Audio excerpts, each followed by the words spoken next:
오늘 화면에 두 가지 주제로 한번 시작해 보겠습니다. 시간이 만약에 조금 남으면 삼성이 세계 최초로 또 SSD DRAM 모듈을 양산하면서 또 한번 세계를 놀라게 한 소식까지 맨 뒤에 한번 붙여서 진행해 보도록 하겠습니다. 일본 수출 규제 한 40여일 지났나요? 36일, 37일 첫 허가가 났는데 일본은 이에 대해 군사적인 전용 우려가 없다고 판단돼서 허가를 했다라고 공식적으로 의견을 냈는데 이 말 자체가 좀 어이가 없죠. 삼성이 반도체를 만드는 데 쓰는 불화수소나 PR을 단 한 건의 군사적 사용 의심되는 어떤 근거 없이 저런 의심을 자기 혼자 하고 그리고 자기 혼자 이제 문제가 없는 것 같아요 하면서 허가를 내준다는 게 전혀 합리성을 못 띠고 있죠. 삼성이 무슨 방산업체도 아니고. 일본이 지난달 4일 반도체 및 디스플레이 소재 3종에 대해서 포괄적 수출 허가를 개별적 수출 허가로 돌린 후에 최대 90일까지 끌 수가 있는데 이번 허가권은 한 달 정도 만에 나왔으니 일본이 빠르게 허가를 내주는 어떤 좋은 신호 아니냐, 물론 그렇게 볼 수도 있지만 여러 전문가들의 판단은 이는 일본의 계산된 수싸움으로 보고 있습니다. 일본이 수출 관리를 철저히 한다는 어떤 기존의 명목을 바로 세우기 위해서 무작정 어떻게 이런 수출 허가를 90일까지 미루면서 피해를 주는 게 아니라 어느 정도 선에서 허가를 내주는 거라는 그런 명목을 세우는 이유와 이 삼성 반도체의 타격이 미국 퀄컴이라든지 애플, 인텔 이런 미국 기업들, 일본이 벌벌 기는 이 미국에게 피해가 가면 한일전이 아니라 전 세계 대 일본의 대전이 되기 때문에 당초에 저희가 예측했던 대로 일본은 결코 전 세계에 피해를 주는 행위를 할 수가 없고 그에 따른 판단으로 보여집니다. 이번 수출 허가가 미국을 위한 행동이다 이런 말이죠. 한국을 위한 행동이 아니라 간단히 말하면 이런 일본의 행태는 전 세계를 상대로 어떤 이미지 관리를 하면서 정당성을 확보하고 동시에 미국에게 피해를 주지 않으면서 우리는 오로지 한국만을 견제하는 거다. 그러니 미국은 중재를 하지 말아달라 이런 메시지를 담고 있는 거죠. 미국도 만약에 미국의 피해가 직접적으로 오게 되면 분명히 일본을 바로 박살낼 수 있기 때문이죠. 이런 아베의 얕은 수싸움에 대해 해줄 수 있는 답변은 이미 우리나라는 단기적 피해를 감수하고 국산화 및 일본 제품들 전면적인 제외 및 대체제 국외 수입에 돌입했으며 단기적으로 당연히 한국이 피해를 보겠지만 결국 중장기적으로 시간이 흘러서 어느 정도 이상의 대체가 이루어지면 그리고 국산화가 이루어지면 일본의 반도체 산업은 막대한 영업이익 손해와 고객을 잃게 될 것이다 정도로 정리할 수 있습니다. 일본이 물론 어느 정도 품목을 허가해주면 그걸 감사히 쓰겠지만 그 이후에 저희는 국산화나 대체제 이런 플랜 B는 이미 가동이 시작됐고 이미 테스트가 실제 허가가 낸 그러니까 불화수소 12-9급까지 이런 순도를 확보하지 못했지만 그래도 어느 정도 순도 5-9급에서 허가가 나서 운송이라든지 수송이라든지 지금 부가적인 문제만 해결이 되면 공급이 가능한 상황이거든요. 여러가지 솔브레인, 후성 같은 업체들. 그래서 이제 그런 국산화 플랜은 계속 가는 거다. 너네가 만약에 어느 정도 허가를 해주면 그건 감사히 받지만 너넨 결국에 이미 신뢰는 깨졌고 제외될 것이다. 이렇게 볼 수 있습니다. 자, 두 번째 주제 한번 가보죠. 샤오미 삼성 제품을 삼성 제품을 쓰겠다. 정반대죠. 공식적인 발표를 했습니다. 중국 스마트폰 업체들 간에 고화소 카메라 경쟁이 좀 불붙으면서 삼성전자 이미지 센서에 대한 어떤 사용률, 이미지 센서를 자신의 어떤 자사 제품에 채택하는 그런 비율이 굉장히 높아지고 있습니다. 스마트폰에 있어서 좀 어떤 후발주자로서 저렴하면서도 높은 성능을 어필하려는 이런 중국의 제조사들과 이미지 센서의 시장 점유율, 그러니까 비메모리 2030이라는 게 결국에 이미지 센서도 삼성에게 포함이 되는 부분이잖아요. 그래서 그런 삼성의 의도와 맞아 떨어지는 거죠.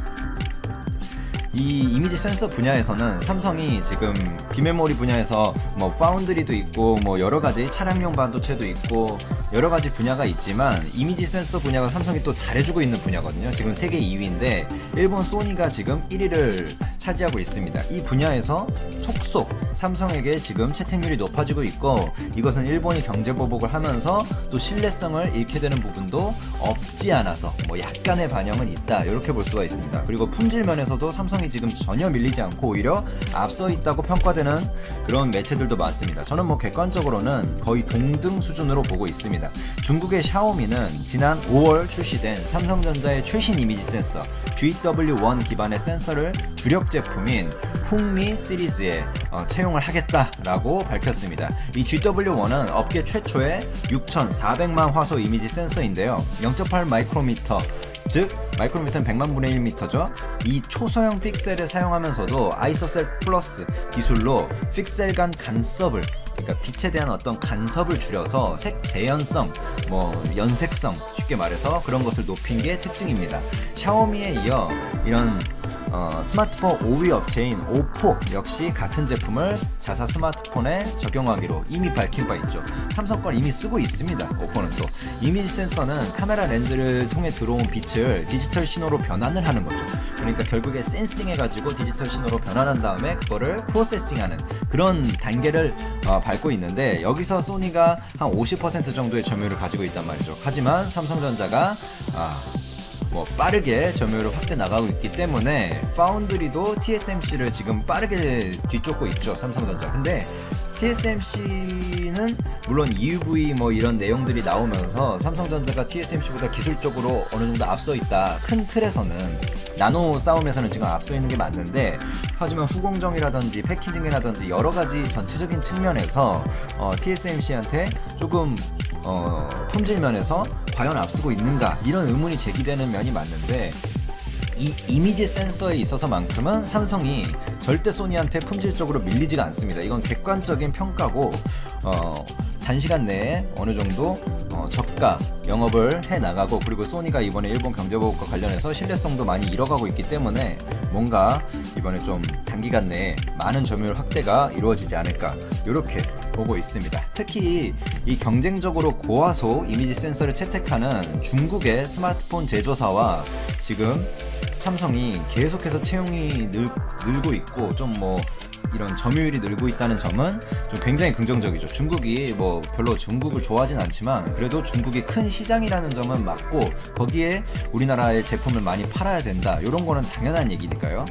중국 스마트폰의 고화소 카메라는 즉 싸지만 고성능 제품, 요런 샤오미는 이 삼성전자가 개발한 이 1억 800만 화소 이미지 센서를 차세대 미믹스 스마트폰에 적용하겠다는 계획을 밝히기도 했죠. 이 삼성전자는 화성 사업장 내 오래된 이 D램 생산 라인을 이미지 센서 라인으로 전환을 하기도 했고, 이런 게 다 어떤 효율성에 관한 부분이고, 즉 원가를 절감할 수 있는 부분이고, 이미지 센서 1위인 소니가 자기 회사의 제품인 이 엑스페리아 1에 삼성전자 거를 쓰기도 했어요. 이런 건 굉장히 충격적인 부분이죠. 자, 시간이 아주 조금 남았으니까 마지막 주제라고 할 수 있는, 화면에 띄워져 있진 않은데요, 삼성전자가 역대 최고, 세계 최초, 역대 최고의 성능 서버 SSD D램 모듈을 양산했는데, 이에 대한 내용 좀 간단하게 전해드리겠습니다. 기존 SSD 대비 성능이 2배 이상 향상됐다고 보시면 되고요. 이 SSD가 그러니까 결국에 차세대, 이게 서버용 SSD예요. 솔리드 스테이트 드라이브인데, 이게 그 전 라인이 결국에 쉽게 말해서 그냥 뭐 여러 가지 전문적인 뭐 폴리틀 메모리 익스프레스가 어쩌고, RDIMM이 어쩌고, 로우 파워 RDIMM이 어쩌고, 막 이런 얘기들이 여러 가지 나오는데, 결국에 중요한 거는 세계 최초 그리고 가장 빠르다. 이게 8000MB를 구현한 뭐 역대 최고의 성능의 제품인데, 중요한 거는 세계 최고의 성능이다. 그리고 그 전 어떤 단계가 3.0 인터페이스 SSD였거든요. 그것보다 2배 이상 좋다. 요 정도로 뭐 간단하게 정리하면 될 것 같습니다. 여기서 뭐 PM1733이 어쩌고, 막 RDAMM이 어쩌고, 이거를 너무 자세하게 말해봤자 뭐 크게 의미가 없을 것 같고, 이 PM1733과 고용량 D램 모듈은 AMD의 2세대 EPYC 프로세서, 그러니까 700이죠.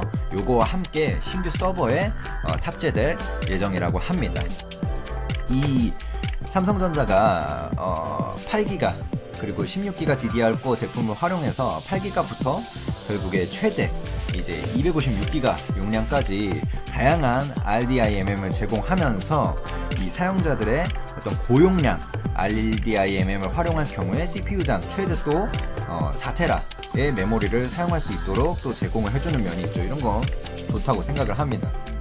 삼성전자가 제가 AMD 방금 언급을 드렸었는데 AMD와 함께 차세대 서버에 탑재할 최신 어떤 프로세서라든지 메모리라든지 스토리지 이런 분야에서 폭넓게 지금 협력을 하고 있고, 이런 거는 앞으로 신규 데이터 센터 구축에 있어서 굉장히 좀